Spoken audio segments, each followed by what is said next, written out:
The night of my husband's funeral, his lawyer slipped me a sealed letter and whispered, "Henry said you must read this alone." Inside was one line that made my hands go cold. "Watch what they choose. That's who they are." I didn't understand. Until 3 days later, when my children sat in a lawyer's office and started talking about my husband's death like it was a business deal. Then the will revealed Henry's final move, an auction, not to divide the inheritance, but to test our family, because one lot was worth millions, one lot was worth nothing, and the one thing my husband valued most, he put a brutal price on it. By Saturday morning, I watched my son chase profit. I watched my daughter smile at greed, and I watched the grandson they all dismissed make a choice so shocking. It shattered our family in seconds. My name is Claire, and what my husband hid inside his will exposed everyone. The night of my husband's funeral, his lawyer handed me a sealed envelope and said, "Henry asked me to give you this tonight. Read it alone. Not tomorrow. Not when I felt ready, tonight." The envelope was thick, heavy in a way paper shouldn't be. My name, Claire, was written across the front in Henry's steady handwriting, the same neat letters he used on grocery lists and birthday cards for 50 years. I didn't understand why a letter could feel like a warning until I read the first line. "Watch what they choose. That's who they are. I need you to see it too." I stood in my kitchen holding that letter like it might burn my hands. Because the truth is, I had already been watching, and what I'd seen at the funeral made my stomach turn. The funeral home smelled like carnations and carpet cleaner. That sharp, clean smell that tries too hard to cover up grief. I sat in the front row in a black dress that suddenly felt too tight, hands folded in my lap like I was trying to prove I could stay stitched together. 2 weeks earlier, Henry had been alive. 2 weeks earlier, I had found him in his workshop, slumped over his workbench as if he'd simply sat down for a moment and forgot to stand back up. People told me it was a peaceful way to go, but nothing about it felt peaceful to me, because I kept thinking he was alone, and I'd been in the house. I couldn't stop replaying it. The sound of my footsteps on the garage floor, the cold smell of sawdust and motor oil, the way the light hit his tools on the wall still hanging neatly in their places, and Henry, my Henry, not moving. Even now, sitting in that funeral home, my heart kept doing this strange thing, like it forgot it was supposed, beat. People I barely recognized filed past the casket. They murmured kind words. They squeezed my shoulder. They told me Henry was a good man, as if that was news to me. But my eyes kept drifting toward the doors, because I was waiting for my children. My son Derek arrived 20 minutes late, 45 years old. Suit tailored so well it looked like it came with valet parking. His wife trailed behind him, already scrolling her phone like this was a boring appointment she couldn't wait to leave. They hugged me with that practiced sympathy people use at weddings when they greet distant relatives. "Mom, I'm so sorry," Derek said. He smelled like expensive cologne. His hands were soft, not the hands of someone who'd ever built anything. Not the hands Henry had. Then Derek added, almost casually, "Traffic was terrible." It was a Tuesday at 2 in the afternoon. There was no traffic. I just nodded because what was I supposed to do? Argue at my husband's funeral? My daughter Laura came next, 42. Fresh blonde highlights, heels clicking on the carpet like she wanted the room to notice her suffering in style. She kissed my cheek and left a lipstick mark. I didn't bother wiping off. "How are you holding up?" she asked. I told her, "I'm fine." She nodded like she had already moved on to her next thought, like she'd already closed the page. And I felt something cold settle inside my chest. Not because my children weren't sad. People grieve differently, I know that. But because they didn't look like they had lost their father. They looked like they were waiting for a meeting to start. The service began at 3. The pastor read from a script he had probably used 100 times before, filling in Henry's name where the blanks were. His voice was calm, too calm. Derek's phone buzzed twice during the eulogy. He silenced it, but his eyes kept sliding down to his pocket, like whatever was happening on that screen mattered more than the man in that casket. Halfway through the service, Ryan came in, 19 years old, warehouse uniform still on, grease stain on his sleeve, sawdust in his hair. He had come straight from work, and he had taken 2 buses to get here. I knew because I had offered to pay for a cab and Ryan had said, "No, Grandma, I can manage." That was Ryan. Quiet strength, no drama, no show. Derek leaned toward Laura and muttered something. I didn't hear the words, but I saw Laura's expression, just a flash of annoyance. Like Ryan being late was rude. They didn't seem to care that Derek had shown up late too. Ryan sat in the back row, eyes red like he had been trying to hold himself together and losing. And in that moment, I felt my throat tighten. Because Ryan didn't just lose a grandfather. He lost the last man who raised him. 8 years ago, Ryan's parents died. My oldest son, Andrew, God, even saying his name still hurts, was killed in a car accident with his wife Sarah during a winter storm. Black ice.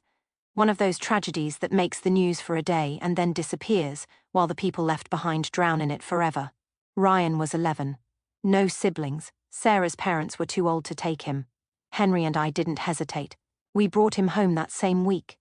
Ryan lived with us from 11 to 18 in the 2nd bedroom of our Beaumont, Wiltshire house.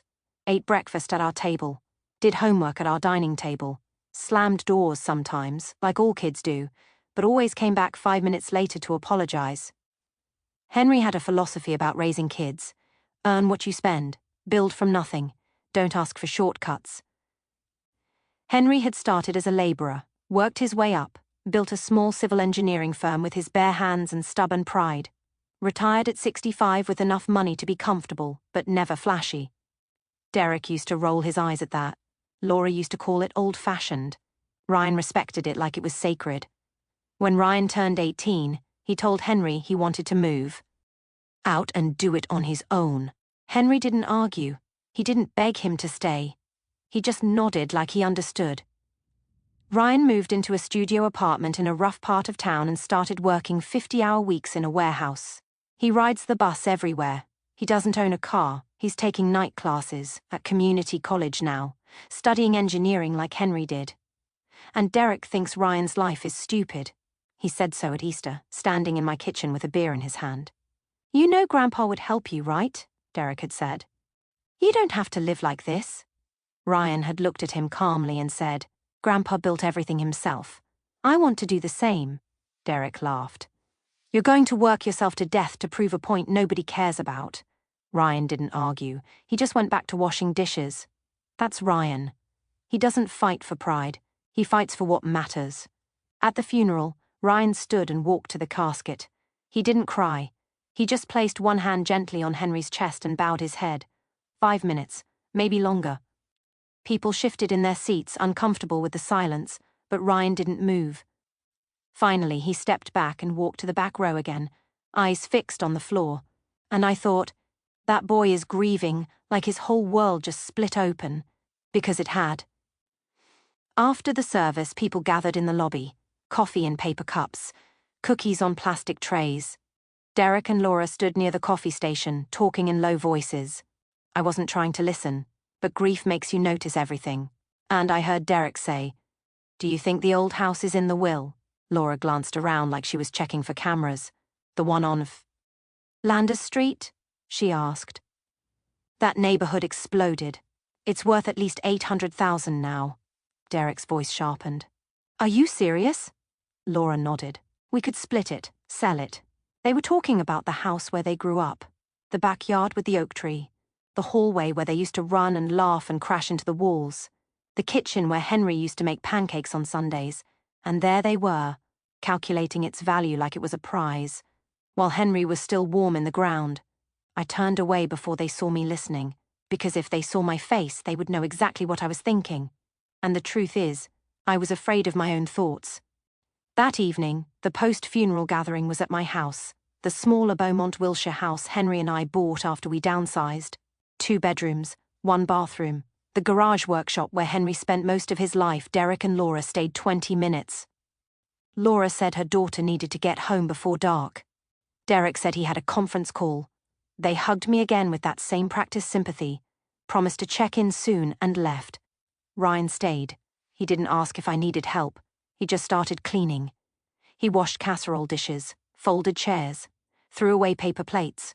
Quiet, steady work. like he was keeping himself from falling apart by keeping his hands busy. And when the house finally emptied and the sun sank and the quiet got too loud, the doorbell rang. It was Henry's lawyer, Philip Carson, 60-something, grey hair, wire-rimmed glasses, the kind of man who always looked like he hadn't slept enough. He stood in my doorway holding an envelope. "Claire," he said softly, "I'm sorry to intrude. Henry asked me to give you this tonight." He didn't explain. He didn't smile. He just held it out like it was something dangerous. I took it. It was sealed. My name was written on it. In Henry's handwriting. Philip said, "He told me to tell you, read it alone." Then he left. And just like that, the air in my house changed. A few minutes later, Ryan came into the living room drying his hands on a towel. "I should go," he said. "Early shift tomorrow. You need a ride?" I asked. He shook his head. "Bus is fine." Then he looked at me, really looked at me. And in his face I saw Andrew for a second, not in the shape of his nose or his eyes, something deeper than that, something like loyalty. "Thank you for staying," I told him. "Of course," he said.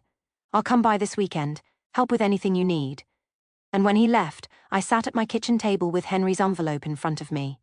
The refrigerator hummed. The clock ticked. A car passed outside. And I realized I was scared. Not of being alone, not of the grief, but of what Henry might have put in that letter. Because Henry was many things, kind, steady, patient. But Henry was also the kind of man who didn't do something without a reason, and he had told me, through his lawyer, to watch what they choose. I broke the seal, unfolded the paper, and I read Henry's words by the kitchen light. "Claire, I'm sorry to do this to you. I know it isn't fair, but I need you to see who they really are." My stomach dropped. The letter continued. "I've arranged an auction. The estate will be divided that way. Philip has the details. When it happens, I need you to watch." Then the line that made my hands start shaking. "Watch what they choose. That's who they've become." I read it 3 times. Then I folded it and put it back in the envelope, like I could trap the message inside. But it was too late. Because the test had already started, and I was suddenly terrified of what it would reveal. Not about my children, but about what kind of mother I had been, if I hadn't seen this coming. I stared at the quiet doorway that led to Henry's workshop, and I knew deep down, Henry hadn't just left me a letter. He had left me a decision, and whatever came next was going to change my family forever. Because 3 days later, Philip called and said one sentence that made my blood run cold. "Claire, bring everyone to my office. All of you. By 10 a.m. And in that moment I realized, Henry's funeral wasn't the end. It was the beginning. 3 days after the funeral, my phone rang at 8:12 in the morning. It was Philip Carson. His voice sounded tight, careful, like he was choosing every word on purpose. "Claire," he said, "I need you to come into my office tomorrow, 10 a.m. I held the phone tighter. "Tomorrow? Why?" "I can't explain over the phone," he said. "Just please be there." My throat went dry. "Is something wrong?" There was a pause, a long one. "Henry left instructions," Philip finally said, "and he asked that all heirs be present." "All heirs," I repeated. "Yes, Derek, Laura, Ryan." "And you—" The way he said Ryan's name, like it mattered, made my stomach twist. "Philip," I said quietly. "What did Henry do?" Philip didn't answer. He only said, "It's important that you see it firsthand." Then the line went dead. I sat on the edge of my bed staring at the wall, feeling like I'd just stepped onto a floor that might collapse. Because I could still hear Henry's words in my head. "Watch what they choose. That's who they are." And suddenly, I understood something I didn't want to understand. Henry didn't write that letter because he was being dramatic. He wrote it because he knew exactly what was coming. The next morning, I drove downtown early. I didn't want to walk into that office with my children already sitting there, already talking, already turning my husband's death into a business meeting. The building was one of those older high-rises with marble floors and brass elevator doors, cold and polished, like the kind of place where feelings weren't allowed. When I stepped into Philip's waiting room, he stood up immediately. His eyes softened when he saw me, like he wanted to comfort me, but couldn't. "Claire," he said. "Thank you for coming." I tried to smile. It came out wrong. Philip gestured toward a chair. "Would you like water?" "No," I said, sitting anyway. "Just tell me what's happening." Philip's lips pressed into a thin line. "I really can't," he said. "Not until they're all here." That made the fear crawl higher in my chest.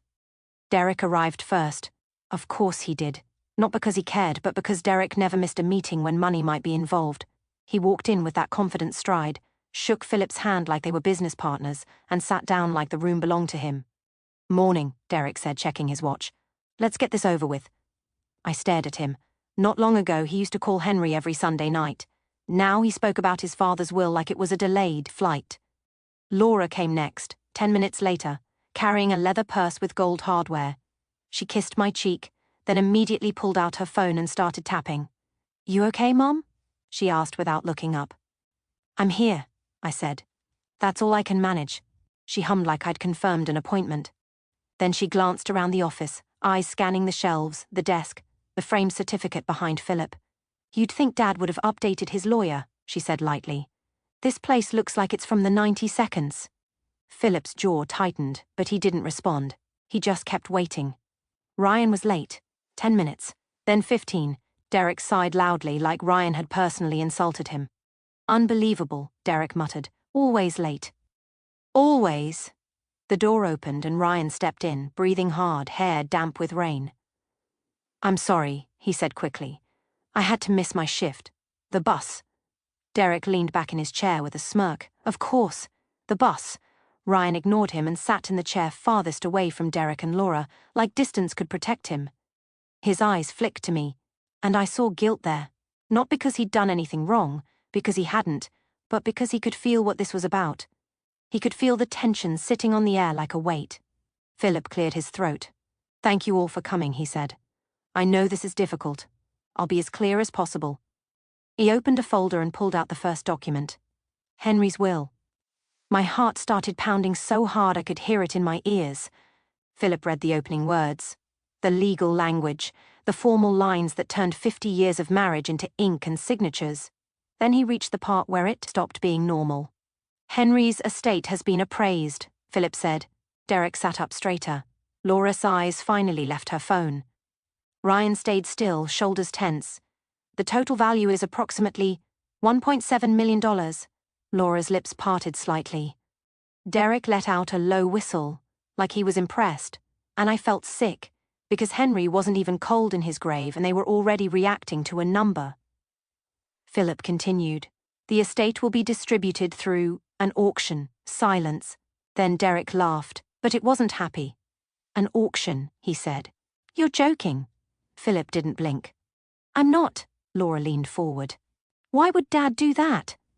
Philip's gaze flicked toward me for half a second, like he wanted to apologize with his eyes. Then he read the next line. "Each heir will receive $100,000 in bidding credits." Derek's eyebrows lifted. Laura's mouth tightened. Ryan's head lifted, finally paying full attention. Philip went on. "You will use those credits to bid on lots from the estate. Whatever you win, you keep. Credits have no cash value outside of the auction." Derek shook his head slowly. "This is insane," Laura said. Philip didn't argue. He simply read the next part like it was carved in stone. "The auction will take place this Saturday at 10 a.m. All heirs must be present. If you choose not to attend, you forfeit your credits and any claim to the estate." Derek's eyes sharpened. "So if someone doesn't show, they get nothing," he said. "Yes," Philip replied. "And this is legal?" Derek asked. Philip nodded. "Completely." Laura's nails tapped against her purse. "Can we contest it?" Philip's voice turned flat. "You can try." But Henry was of sound mind. It was witnessed, notarized, filed properly. It is ironclad. Derek leaned back, his mind already spinning like a calculator. Laura crossed her arms, annoyed.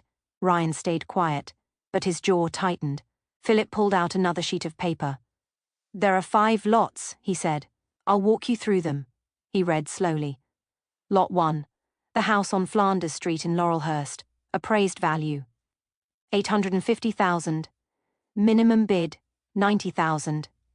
Derek's eyes lit up like someone had turned on a light inside him. I saw him glance at Laura. Laura's lips curved in a faint smile. They had already decided. I could feel it. Lot 2. Vintage automobile collection. 3 vehicles.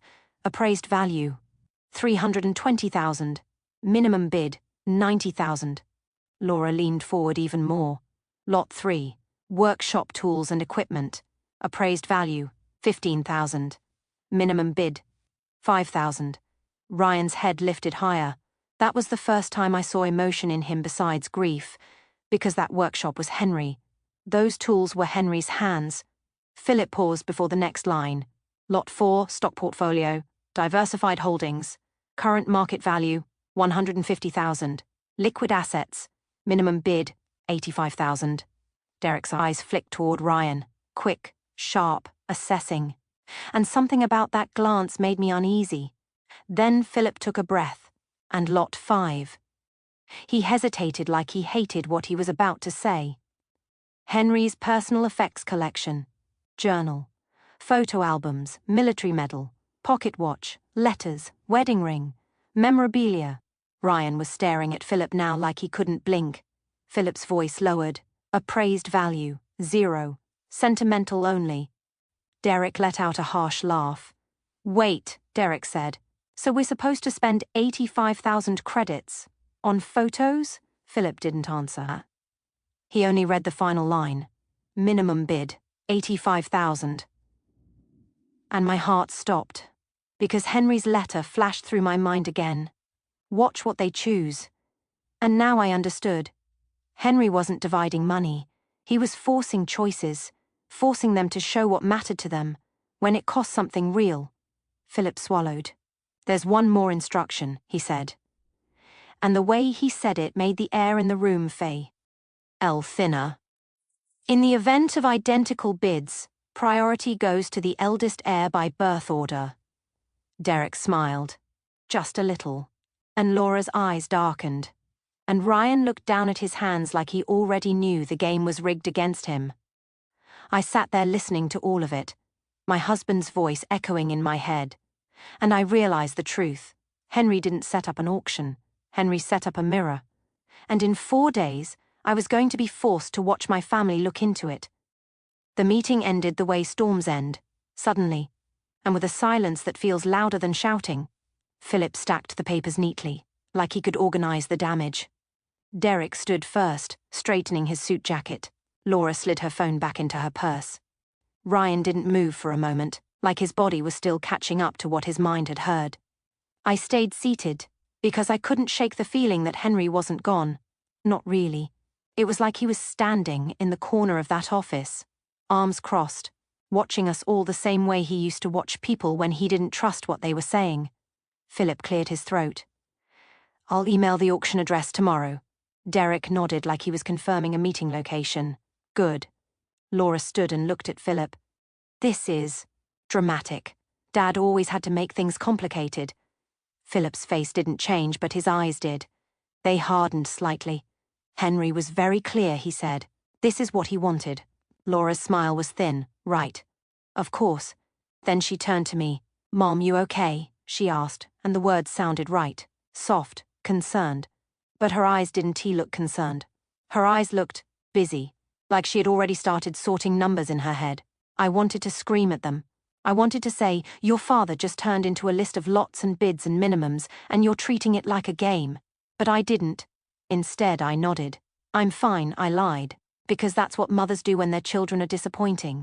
They lie so the disappointment doesn't become a fight. Outside, the rain had gotten heavier. The parking lot shimmered with water. Derek's car sat near the entrance, new, shiny, expensive. The kind of car Henry used to joke looked like it belonged to a man who needed strangers to think he was important. Laura walked with Derek, heels clicking against the wet pavement, and they didn't even wait for me, not even for the woman who had just buried her husband. I followed slower, keys in my hand. Ryan hung back, hands shoved into his jacket pockets, looking like he wanted to disappear into the grey sky. I watched Derek and Laura stop beside Derek's car, and then I heard Derek say, I'm taking the house. Laura didn't hesitate.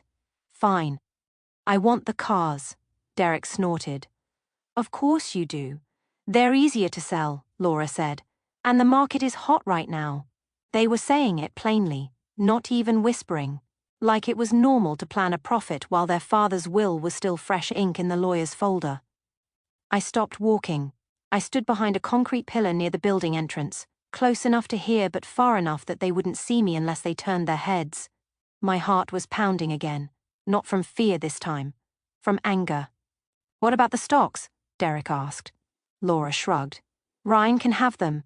Derek chuckled, and it was the ugliest sound I'd heard in days. Yeah, he said. He'd be stupid not to take them. $150 in stocks? That's real cash. Laura's lips curled. He'll finally get out of that awful apartment.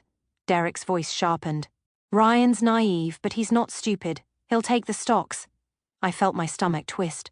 Because they weren't asking, what would Dad want? They weren't asking, what does Mom need? They weren't even asking, what's fair?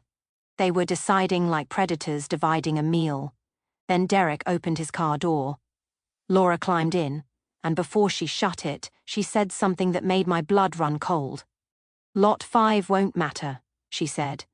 Nobody's paying $85,000 for old photos. Derek laughed. Exactly. If it gets destroyed, it gets destroyed. Not my problem.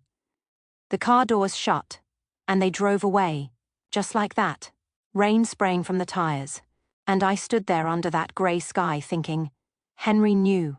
He knew they'd talk like this. He knew they'd make deals without me. He knew they'd show their hearts without even realizing they were doing it. That was why he told me to watch. Ryan stayed behind after Derek and Laura left. He walked slowly toward the bus stop side of the street, like he didn't want to interrupt my silence. I stepped out from behind the pillar and called his name. Ryan. He turned, surprised. His hair was damp with rain, and his cheeks were red from the cold. You need a ride? I asked. He hesitated. Are you sure? It's out of your way. Get in, I said, and my voice left no room for argument. He climbed into the passenger seat, dripping water onto my floor mat, smelling like rain and warehouse soap and exhaustion. For a moment we just sat there. The heater blew warm air. My hands gripped the steering wheel too tightly. Ryan stared out through the windshield like he was watching the rain fall in slow motion. Then I said softly, Your grandfather wrote in that journal every Sunday for 40 years. Ryan's throat moved as he swallowed. I know. He said quietly. I used to sit in the doorway of the workshop and watch him. I glanced at him. Did he ever tell you what he wrote? Ryan shook his head. I asked once. He said, someday I'd understand. I let that hang in the air for a second. Do you understand now? I asked. Ryan's eyes stayed on the rain. Not yet. We drove in silence. Downtown traffic crawled. Water streaked across the glass. The world looked blurred and distant, like it was happening to someone else. Finally, I pulled up near the bus stop by Ryan's apartment. He looked out at the cracked sidewalk and the old buildings and the graffiti on the corner store sign. This is fine, he said, reaching for the door. Ryan, I said quickly. He paused and looked back at me. I didn't know how to say what I wanted to say, that I was sorry, that I was scared, that I felt like Henry had left me a test too, and I didn't know if I had passed it as a mother. So instead, I said the one thing that felt true. Saturday, I said. You'll be there? Ryan's jaw tightened. Yeah, he said. I'll be there. He got out into the rain, and for a moment he didn't move. He just stood there with his shoulders hunched against the cold, staring at the street like he was, bracing himself for impact. Then he walked away, and I watched him until he disappeared around the corner. When I got home, the house felt emptier than it ever had. I walked through the living room past Henry's chair, past the framed photo of our wedding day, past the hallway where his footsteps used to echo every morning. And then my eyes landed on the garage door, the workshop.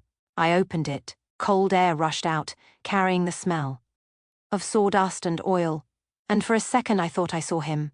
Not really. Just a memory so strong it felt like a presence. His tools still hung on the wall. The chair was still pushed back from the workbench like he had stood up mid-thought. I stepped inside and sat down in that chair. My hands rested on the wood where his hands had been. I closed my eyes, and I whispered into the quiet, Henry, what did you do? Because I already knew this wasn't about money. It was about something deeper, something ugly, something that had been growing in my family for years while I pretended not to notice. And now Henry had put a spotlight on it. 4 days until Saturday. 4 days until my children would have to choose, and I had a terrible feeling. The choices they made were going to break us for good. Saturday came faster than I wanted. I woke up before my alarm, staring at the ceiling in that grey pre-dawn light, feeling like I was about to walk into a courtroom where my own family was on trial. Henry's letter sat in my bedside drawer. I hadn't touched it since the night I read it, but it felt like it was still burning through the wood. Watch what they choose. I got dressed slowly. Black sweater, simple pants, no jewelry except my wedding ring. Henry's ring still on my finger even though he was gone. When I looked in the mirror, I didn't look like a woman going to an auction. I looked like a woman going to watch something die. The event hall was downtown, in one of those rented industrial spaces with concrete floors, exposed pipes on the ceiling, and buzzing fluorescent lights that made everyone look tired and slightly sick. Rows of folding chairs were set up facing a podium. A microphone stood there like a weapon. Along the walls, Henry's life had been laid out in neat displays. Not the life I knew, the real one. A simplified version. A version that could be priced. A framed photo represented the Flanders Street house. Next to it were documents in a binder, like proof of ownership mattered more than memories. Another framed photo showed the vintage car collection lined up like trophies. The workshop tools were represented by printed photographs and a laminated inventory list. Every item named, numbered, counted. Table saw, drill press, workbench, hand tools. And on a smaller table near the podium sat a plain wooden box with a sign that read Lot 5. No photo, no shiny binder. Just a worn box that looked like it belonged on a shelf in Henry's workshop. I stood there staring at that box, and my throat tightened, because I knew what was inside. 40 years of Henry's handwriting, our photo albums, letters we wrote during the war years when we were young and scared and in love, things that couldn't be replaced, things that couldn't be rebought once they were gone. And suddenly, the number in Philip's office echoed in my mind like a cruel joke. Minimum bid, $85,000. Who puts a price on memories? Henry did. Henry did, because he wanted to see who would pay it. Philip stood near a folding table, shuffling paperwork. He looked uncomfortable, like he wished he could be anywhere else. The auctioneer arrived a few minutes later. A man in his 50s wearing a suit and a bored expression like this was just another job. Maybe he'd watched 100 families break apart over money. Maybe none of this was special to him, but it was special to me. It was my husband's life and my children's hearts. Derek and Laura arrived together. That didn't surprise me. They had coordinated, matching business casual outfits like they were going to close a deal. Derek nodded at me. Laura kissed my cheek. Neither of them looked at the tools. Neither of them looked at the wooden box. Their eyes went straight to Philip and the paperwork. Ryan came in last, warehouse clothes again. No suit, no polished shoes. Just him, plain and honest. He stopped by the tool display first, studying the inventory list like he was reading a prayer. Then he looked at Lot 5, and his face changed. Not greed, not excitement, something quieter. Something like worry. We took our seats. I sat near the front, hands folded tightly in my lap. Derek sat to my left, legs spread slightly like he was claiming space. Laura sat to my right, posture stiff, eyes sharp. Ryan sat behind us, a row back, like he didn't want to be too close. The auctioneer stepped up to the microphone and tapped it twice. The sound echoed through the hall. "All right," he said. "We have 5 lots. Let's begin." My stomach clenched. "Lot 1, he said, flipping a page on his clipboard. The property on Flanders Street in Laurelhurst. Appraised value $850,000. Minimum bid $90,000. Derek's paddle went up immediately. $100,000, Derek said clearly. The auctioneer barely paused. "I have $100,000 from Derek Morrow." Laura's paddle shot up just as fast. $100,000, Laura said. The auctioneer looked between them, eyebrows lifting slightly. 2 identical bids. I held my breath. Philip's voice cut in from his table, steady, legal, per the will. In the event of identical bids, priority goes to the eldest heir. The auctioneer nodded. Lot 1 goes to Derek Morrow for 100,000. Derek leaned back, satisfied. Laura's face tightened. She'd known it would happen. Derek had the advantage from the start, and still she hated losing. Derek didn't even look at the photo of the house again. He didn't look like he had won his childhood home. He looked like he had won a stock option. Lot 2, the auctioneer said. Vintage automobile collection, appraised value 320,000. Minimum bid 90,000. Laura didn't wait. 100,000, she said. The auctioneer scanned the room. Derek stayed still, credits spent. Ryan didn't raise his paddle. Any other bids? The auctioneer asked. Silence. Sold, he said, to Laura Morrow for 100,000. Laura crossed her arms, lips pressed together in a small satisfied line. She got what she came for. And just like that, Derek and Laura were out of credits. No more choices for them, no more risks, no more tests. They had taken the 2 biggest money piles in the room. The auctioneer cleared his throat. Lot 3, he said. Workshop tools and equipment. Appraised value 15,000. Minimum bid 5,000. Ryan's paddle lifted. 5,000, he said. The auctioneer waited, almost like he expected someone to laugh. No one did. Any other bids? He asked. Silence. Sold, he said, to Ryan Morrow for 5,000. Derek leaned toward Laura and whispered something. Laura smirked. I didn't need to hear the words to know what they were thinking. He's wasting credits on junk. But I watched Ryan's hands as he lowered his paddle. They weren't triumphant. They were trembling. Not because he was afraid of losing money, because those tools were Henry's hands, and now they were his. The air in the room shifted. Everyone felt it. Derek and Laura were done. They couldn't bid on anything else. Ryan was the only one left with real power. And the auctioneer knew it. Philip knew it. I knew it. Derek knew it too, because he suddenly sat forward, eyes locked on Ryan like he was watching a chess move. Lot 4, the auctioneer said. Slower now. Stock portfolio. Diversified. Holdings. Current market value 150,000. Liquid assets. Minimum bid 85,000.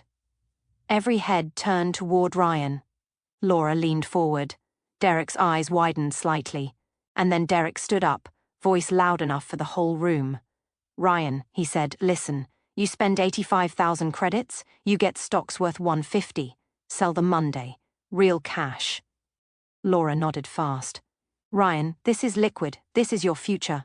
Ryan stared at the podium, expression unreadable. He didn't lift his paddle. He didn't speak. The auctioneer waited. Do I have a bid? He asked.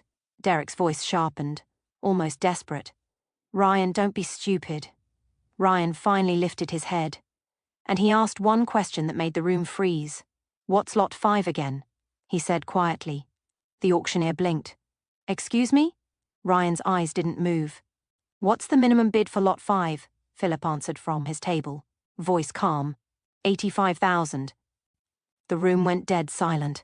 Derek's face changed, not annoyance, fear. Because he understood something Laura didn't yet. Ryan wasn't deciding between stocks and nothing. Ryan was deciding between stocks and Henry. And in that moment, I realized Henry's test wasn't just working.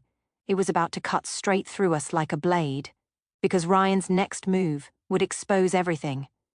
The silence after Ryan's question felt heavy enough to press against my chest.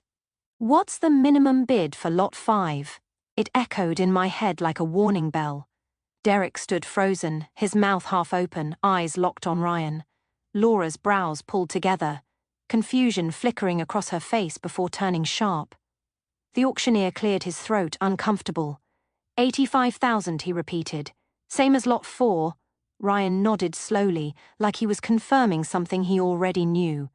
Derek stepped closer, lowering his voice, but not enough. Ryan, don't even think about it. Laura laughed once, sharp and nervous. You're joking, right? The journal, photos, that stuff isn't worth anything. Ryan didn't look at her. He was staring at the wooden box on the table, the one that held 40 years of Henry's life, the one that held my marriage, the one that held his memories of a man who had raised him when the world took everything else away. The auctioneer glanced at Philip, unsure how long to wait. "Do I have a bid for lot 4?" he asked again. Ryan didn't move. Derek's patience snapped. "Ryan, listen to me. You take the stocks, you're set. You can stop killing yourself at that warehouse. You can get a car, a real place, a future." Laura chimed in, her voice tight. "This isn't about feelings, this is about being smart." Ryan finally looked at them. Really looked at them. And his voice when he spoke was calm, almost too calm. "The stocks are just money," he said. "Exactly," Derek snapped. "Money you need." Ryan nodded once. "Money I can earn," Laura scoffed. "You can't earn $150,000 like this." Ryan's eyes flicked to her for half a second. "Maybe not fast, but I can earn money." Then he looked back at the box. "But I can't earn Grandpa's memories." My breath caught, because that was it. That was the moment Henry had been waiting for. The auctioneer shifted his weight. "Sir," he said gently, "are you bidding on lot 4? Ryan shook his head. "Pass." For a second no one reacted. Then Laura shot to her feet. "What do you mean, pass? I'm not bidding on the stocks," Ryan said. Derek ran a hand through his hair, pacing now. "You just gave up $150,000. The auctioneer nodded, voice neutral. "No bids received for lot 4. Per the will, this lot will be liquidated and proceeds donated to charity." Laura stared at Ryan like he'd just set his own life on fire. "Ryan," she said, her voice cracking, "that was more money than you'll see in years." Ryan didn't answer. He was still looking at the wooden box. Derek stopped pacing and stared at him, realization dawning slowly. "You're going to bid on the journal," Derek said flatly. Laura shook her head. "No. He can't be that stupid." Ryan lifted his paddle. The room gasped. 85,000, he said. The sound of Derek's chair scraping against the floor was loud and ugly. "Ryan!" Derek shouted. "Stop! Think about what you're doing." Laura turned to me, panic in her eyes. "Mom, say something." I looked at my grandson. His hand was shaking, but his eyes were steady. "It's his choice," I said quietly. Derek spun toward me. "You're just going to let him ruin his life?" Ryan didn't look away from the box. The auctioneer raised his hand. "I have a bid for lot 5. Any other bids?" There were none. Derek and Laura had no credits left. They couldn't stop it even if they wanted to. Derek's voice dropped, pleading now. "Ryan, you can withdraw. Let it go to charity. Walk away with nothing. That's better than this." Philip spoke up, voice firm. "Once a bid is placed, credits are non-refundable." The auctioneer nodded. "Going once." Laura's voice broke. "Ryan, please." Ryan swallowed hard. Then he said the words that cut through the room like glass. "I'm choosing Grandpa." The gavel came down. The crack of wood against wood echoed off the concrete walls. "Sold," the auctioneer said. "Lot 5 to Ryan Morrow for 85,000. For a moment no one moved. Then Ryan stood and walked to the front. The auctioneer handed him the wooden box. Ryan took it carefully like it might fall apart in his hands. Derek stayed seated, staring at the floor. Laura covered her face. Ryan turned to leave. 85,000, Derek muttered. "For a box of paper." Ryan stopped and turned back. "Maybe," he said quietly. "But at least now I'll know who my grandfather was."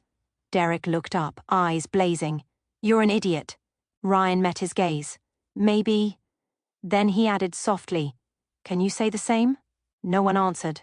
I stood, my chair scraping against the floor. "The auction is over," I said. "You got what you wanted. The house, the cars, now go." Laura looked at me like she didn't recognize me anymore. Derek shook his head, muttering about lawyers and fairness as they walked out. The door slammed behind them. The room felt hollow. Ryan stood alone, holding the box against his chest. "Everyone thinks I'm crazy," he said quietly. "Are they right?" I put my hand on his arm. "Come home with me," I said. "Open it in the workshop. That's where it belongs." He nodded. As we left the auction hall, I glanced back one last time. Henry's test was over. But what it revealed had only just begun. That night the house felt different. Not quieter, heavier. Like the walls themselves were waiting. Ryan followed me through the kitchen and out the back door toward the garage. The porch light flickered once before staying on, casting a weak yellow glow over the concrete. The wooden box was tucked under Ryan's arm the entire time, his fingers gripping it tighter than he needed, too. I unlocked the garage and flipped the switch. The fluorescent lights buzzed, then steadied. Henry's workshop came back to life. The smell hit me first: sawdust, oil, old wood.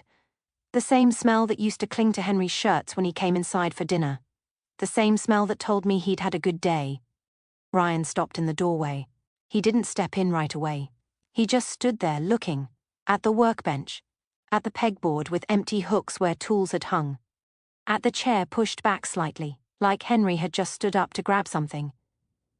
"This is where he wrote," Ryan said softly. "Yes," I said. "Every Sunday morning." I pointed to the workbench. "Put it there." Ryan set the box down carefully and lifted the lid.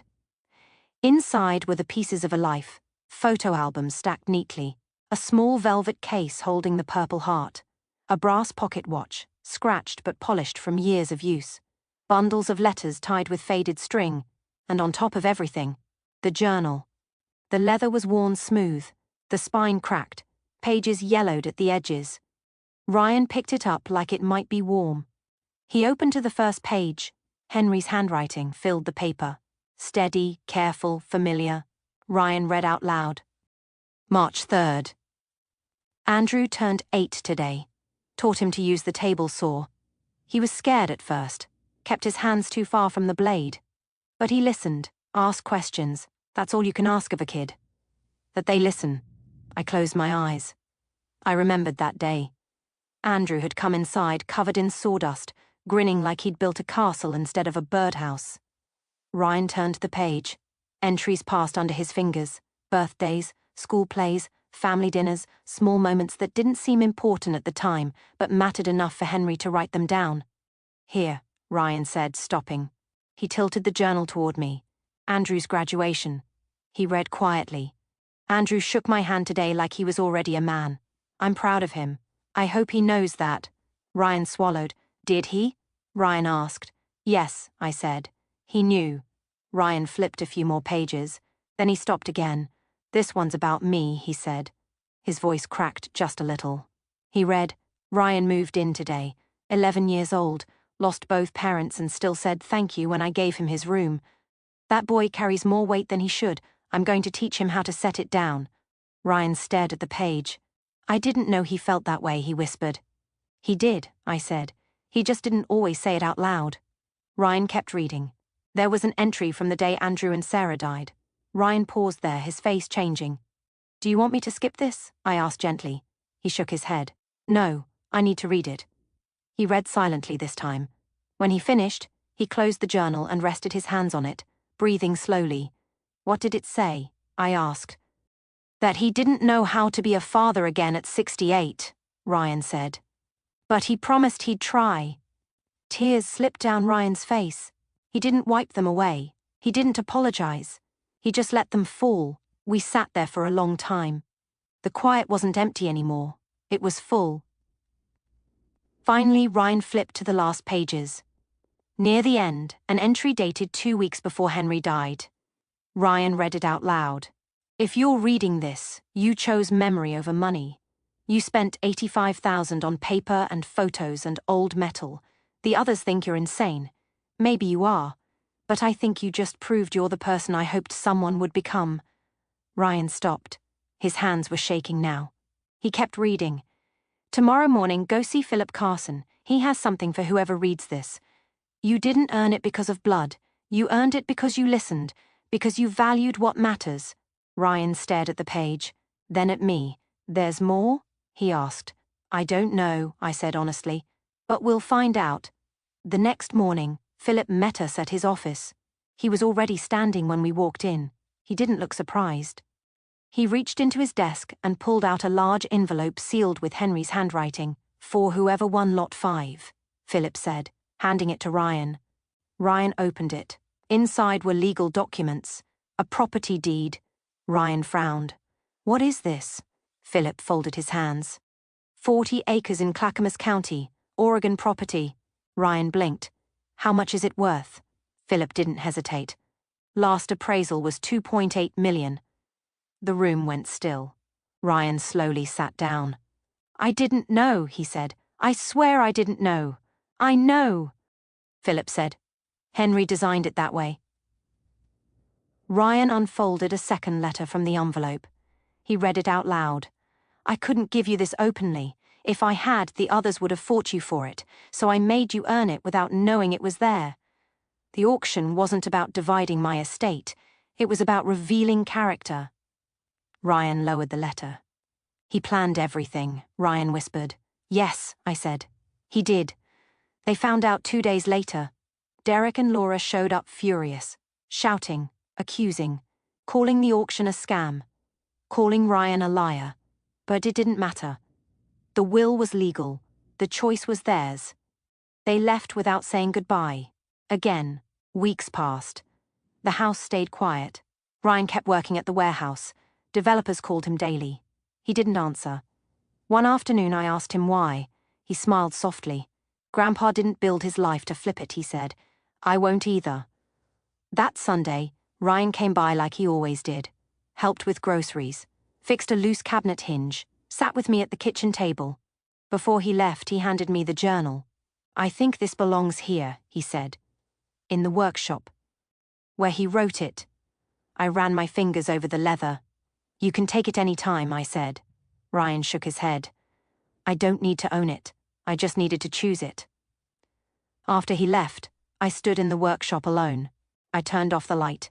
Left the door unlocked. Ryan would be back. He always came back.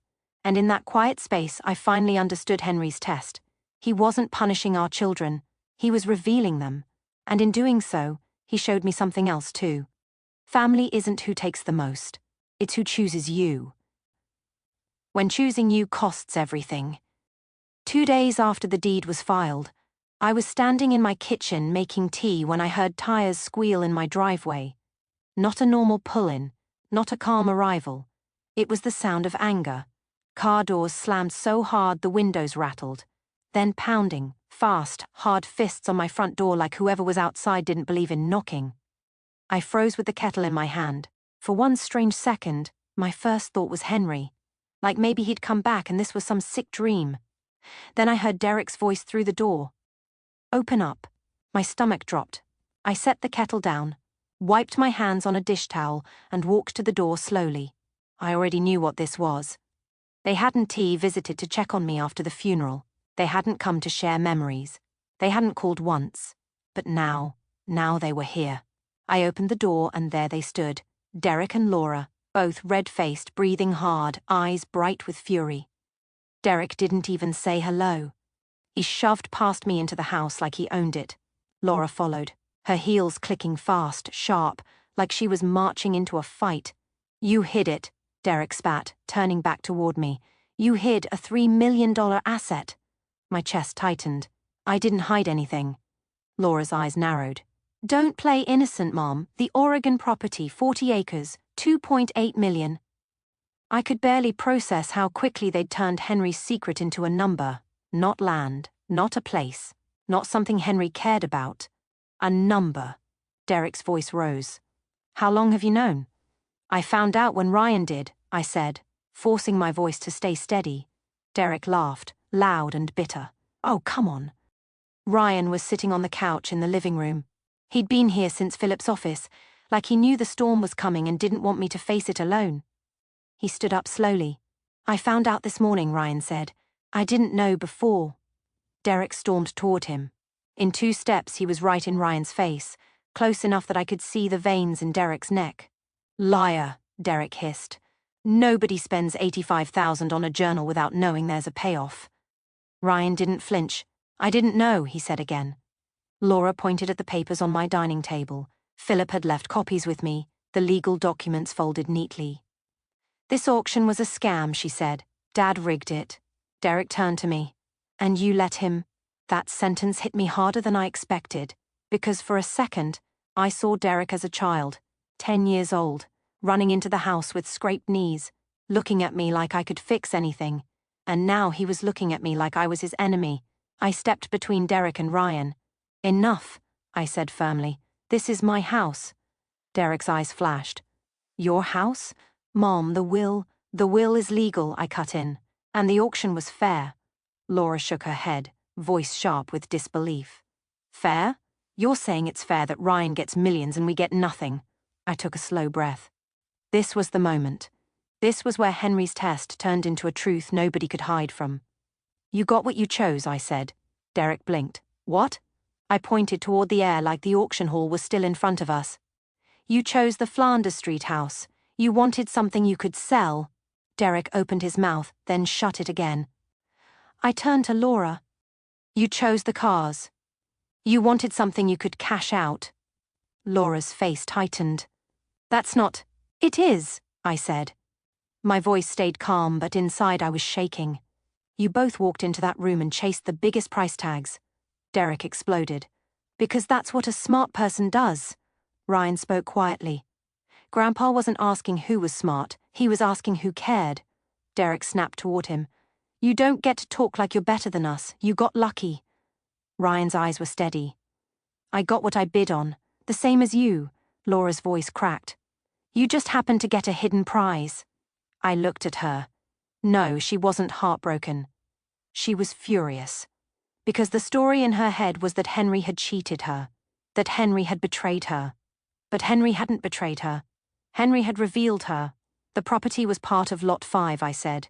Your father didn't announce it because he didn't want anyone bidding on it for the land. He wanted someone bidding on it for him.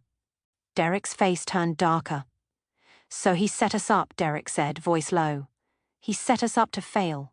No, I said. He set you up to choose. Laura jabbed a finger toward Ryan. He chose wrong. He chose paper over money. Ryan's jaw tightened. I chose Grandpa. Derek laughed again, bitter. And now you're rich. Funny how that works. Ryan's voice stayed calm, but I saw pain behind it. I would have done it even if there was no land, Ryan said. Even if it was truly worth zero. Laura stared at him like he was speaking another language. Derek stepped closer again, trying to loom over him. This isn't over, Derek said. We're contesting. On what grounds? I asked. Derek's lips parted. He didn't have an answer. Laura glanced at Derek, then back at me. Fraud. Undisclosed asset. Philip's words echoed in my head, ironclad. I shook my head. It was disclosed in the will. The auction terms were legal. Henry made sure of it. Derek's face twisted. So you're just going to sit here and smile while Ryan takes everything? I felt something snap inside me, not into rage, but into clarity. No, I said, I'm going to sit here and tell you the truth you don't want to hear.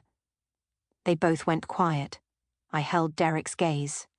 Your father gave you one last chance to prove him wrong, I said. One last chance to show him you valued more than money. Laura scoffed. That's ridiculous. Is it? I asked. Because the moment the lots were listed, you both did the same thing you did in the funeral lobby. Laura's face flickered. She remembered. Derek stiffened. You calculated, I said. You measured. You planned profit while your father was still being mourned. Derek's voice rose again, defensive. It's business. No, I said, voice steady. It's character. Ryan stood quietly, hands at his sides, letting me speak. Because this wasn't his fight. It was mine. I turned to Laura. You got what you wanted. Derek got what he wanted. You got sellable assets. Laura's eyes flashed. And Ryan gets land worth millions. And he got it because he valued what you didn't, I said softly. Derek shook his head like he was disgusted. So you're taking his side? I answered without hesitation. I'm taking Henry's side, I said. And Henry's side is the side of love. That word, love, hung in the air. Derek's face turned hard. Like stone. Laura's eyes filled, but not with sadness, with frustration, humiliation. They hated that Henry had judged them. They hated that I agreed with him. And that hurt, because they weren't just angry at Ryan. They were angry that someone finally saw them clearly. Derek pointed at Ryan. You think you're some hero, Derek said. Enjoy it. But this family is over. Ryan's voice was soft. It was over the day you chose money over him. That sentence landed like a slap. Laura grabbed her purse. This is insane, she whispered, more to herself than anyone else. Derek walked to the door, then turned back one last time. You'll regret this, he said to me. I didn't flinch. I already regret a lot, I said. But not this. They left. The door slammed. Their tires screeched backing out of the driveway like they needed the world to hear their anger. When the sound faded, the house was silent again. Ryan sat back down slowly, like his body finally remembered how heavy everything was. "That was bad," he murmured. "Yes," I said, staring at the closed door. "And it's not over." Ryan rubbed his hands over his face. "They'll never forgive me." I sat beside him on the couch, my shoulder touching his. "They weren't angry because you took something from them," I said quietly. Ryan looked up. "They're angry because Henry proved something," I continued. "And they can't stand what it says about them." Ryan swallowed. "Do you think I did the right thing?" I didn't answer right away. I thought about Henry's letter, about the auction hall, about the way Derek and Laura had looked at the lots like price tags, and about the way Ryan had held that wooden box Lee. Key, it was sacred. "Yes," I said finally, "even if there was no land, even if there was no reward, you did the right thing." Ryan's eyes glistened, then he nodded once, like he was trying to lock that truth into place inside himself. Outside, the sun started to dip, turning the sky orange, and I realized something that made my chest ache. Henry's test didn't just reveal my children, it revealed me too, because for the first time in years, I had stopped pretending everything was fine. 2 weeks passed after Derek and Laura stormed out of my house. 2 weeks of silence so thick it felt like something living. No calls, no texts, no "how are you doing, Mom?" Nothing. I cooked dinner for one without thinking, then stared at the extra plate like my hands still expected Henry to walk in from the workshop and sit down. Sometimes I caught myself listening for his footsteps, sometimes I caught myself turning my head when the garage door creaked in the wind, and every time I remembered, he wasn't coming back. The worst part wasn't the loneliness, the worst part was knowing I still had children alive in this world, and yet I felt like I'd lost them too. Ryan came by every Sunday, not because he had to, because he chose to. He would show up with grocery bags, fix small things around the house Henry used to handle, and sit with me at the kitchen table while I talked about nothing and everything. He never acted like a hero. He never acted like the auction made him special. If anything, he seemed more tired than before, as if carrying that land on paper didn't feel like a gift, but like a weight that came with consequences. One Sunday we were in the workshop again. The place still looked half alive. The pegboard had empty spaces where Ryan had already moved some tools to his tiny apartment. The workbench was clear, except for one thing: Henry's journal. It sat there like a heartbeat. Ryan ran his fingers along the worn leather and said quietly, "They keep calling me." "Who?" I asked, though I already knew. "Developers," he said. "Every day. Different numbers. Different offers." I nodded. "They'll keep coming." Ryan exhaled. The latest one was 302. I didn't react. Not because that number wasn't shocking, but because I had stopped being shocked by numbers. Numbers were what Derek and Laura cared about. Ryan looked at me. "I'm not selling it." I studied his face. There was stubbornness there, yes, but also sadness. "Why?" I asked softly. "Tell me the real reason." He hesitated. Then he pointed at the journal. "Because Grandpa didn't build his life to flip it," he said, "and he didn't give me that land to turn it into a check. He gave it to me because he wanted me to be steady." The word hit me. Steady. That's what Henry was. Not flashy, not loud, not chasing status. Just steady. I swallowed. "That's a hard choice, Ryan." He nodded. "I know." Then he looked down at his hands and said something that nearly broke me. "I keep wondering if I ruined your family." My throat tightened. I reached out and covered his hand with mine. "No," I said firmly. "You revealed it. There's a difference." Ryan stared at me, eyes searching. I continued, voice gentle but sure. "If love only lasts when money agrees with it, then it was never love. Not really." Ryan blinked slowly, and I saw something in him loosen, like he'd been holding blame in his chest and finally let it go. The next day, Monday, Philip called me. His voice was cautious. "Claire, I thought you should know. Derek has already listed the Laurelhurst house." I closed my eyes. Of course he had. "How much?" I asked. Philip exhaled. "He's asking just under 900,000. The market is strong." I pictured the old oak tree in that backyard, the kitchen window where I used to watch Henry come home from work, the hallway where Laura once taped her college acceptance letter to the wall, and now it was a listing, a profit plan. Philip hesitated. Laura sold 2 of the cars. She kept the Mustang. I didn't respond. Philip went on quietly. They're doing fine, Claire. That was supposed to be comforting. But it wasn't, because fine wasn't the point. Henry didn't want them fine. Henry wanted them true, and they had shown the truth. Philip paused again. Ryan hasn't responded to any offers. I know, I said. Philip's voice softened. Henry would have liked that. After we hung up, I sat at my kitchen table for a long time. The house was quiet, too quiet, and I realized something that hurt in a strange way. Derek and Laura were not suffering. They were not sitting in empty houses wondering what they'd lost.